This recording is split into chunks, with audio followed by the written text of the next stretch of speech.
دو مسئلے میں بتاتا ہوں، ایک نماز کا ہے، ایک وضو کا ہے۔ اکثر لوگوں کی یہ شکایت بھی میرے پاس آتی ہے،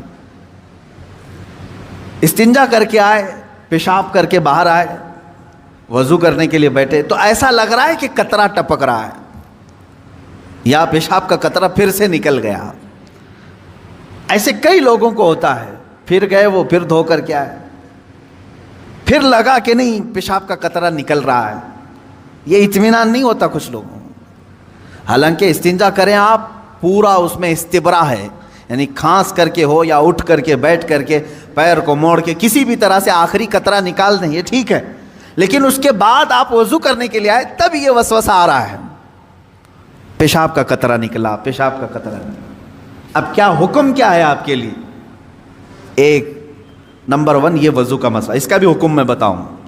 دوسرا مسئلہ سن لیں، نماز 4 رکعت ظہر کی پڑھنے کے لیے کھڑے تھے، یا 4 رکعت عصر یا عشاء کی، 2 رکعت پڑھے، تیسری رکعت میں کھڑے ہوئے تھے، اب شک ہونے لگا کہ دوسری ہے کہ تیسری ہے۔ تیسری میں کھڑے تھے، یہ شک ہونے لگا یہ چوتھی ہوگی کہ تیسری ہوگی۔ ایسا ہوتا ہے بہت سارے لوگ۔ نماز کا ایک مسئلہ یہ ہے، آپ وضو کا ہے، دونوں کا حکم کیا ہے اس سے میں آپ کو اپنی زندگی کے متعلق بتاؤں گا۔ پہلا والا جو مسئلہ ہے پیشاب کے قطرے کا، پہلی مرتبہ ایسا کبھی ہوا ہے تو جاؤ دھل لو۔ ایک بار ایسا ہوا کہ پیشاب کا قطرہ ٹپکا ہے یا لگ رہا ہے، جاؤ دھل کے آ جاؤ۔ پھر ایک مرتبہ ایسا ہوا ہے کہ وضو کرنے بیٹھا ہوں، ایسا لگا کہ پیشاب کا قطرہ ٹپک گیا، جاؤ دھل کے آؤ اور اتنا حصہ جہاں کپڑے میں لگا اس کو بھی دھل لو۔ تیسری مرتبہ بھی ایسا ہوا ہے، دھل لو۔ اب اس کے بعد شریعت کہتی ہے اب نہیں جانا اس کے بعد۔ اب وضو کے لیے اگر بیٹھو گے، تمہیں لگ رہا ہے کہ پیشاب کے قطرے ٹپک رہے ہیں، ٹپکنے دو۔ تم پانی لے لو ایک چلو میں اور اس جگہ پر چھڑک دو پانی وہاں پر اس کپڑے کے اوپر چھڑک دو۔ کیوں؟ اس لیے کہ کہا گیا ہے کہ بعد میں اگر تمہیں وسوسہ بھی آنے لگے تو یوں سمجھ لو یہ پیشاب کا قطرہ نہیں بلکہ میرا چھڑکا ہوا پانی ہے، میرا چھڑکا ہوا پانی۔ اچھا ایسا کیوں کرایا گیا؟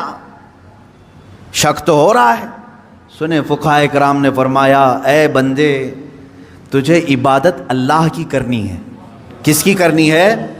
اللہ کو راضی کرنا ہے۔ اور یہ جو وسوسے آ رہے ہیں تجھے، یہ شیطان کے ہیں۔ اگر تو بار بار اٹھ کر کے دھونے کے لیے چلا جائے گا تو بات یہ ہوگی کہ تو شیطان کی پیروی کر رہا ہے اللہ کو چھوڑ کر کے۔ یہاں شریعت نے یہاں تک کہا کہ شیطان کی پیروی ہو جائے گی اگر کثرت سے تو کرنے لگ گیا۔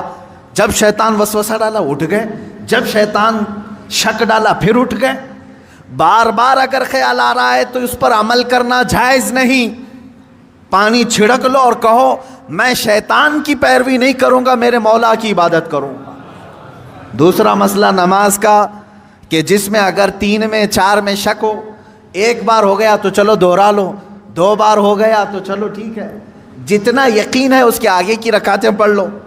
اب اگر بار بار ایسا شک ہوتا ہے تو فرمایا گیا اپنی نماز ویسی ہی کمپلیٹ کرو، اس لیے کہ یہ شیطان تمہیں وسوسے ڈال رہا ہے۔ اگر تم اس کے وسوسوں کی طرف جاؤ گے تو یہاں ہوگا یہ کہ تم شیطان کی پیروی میں لگ گئے۔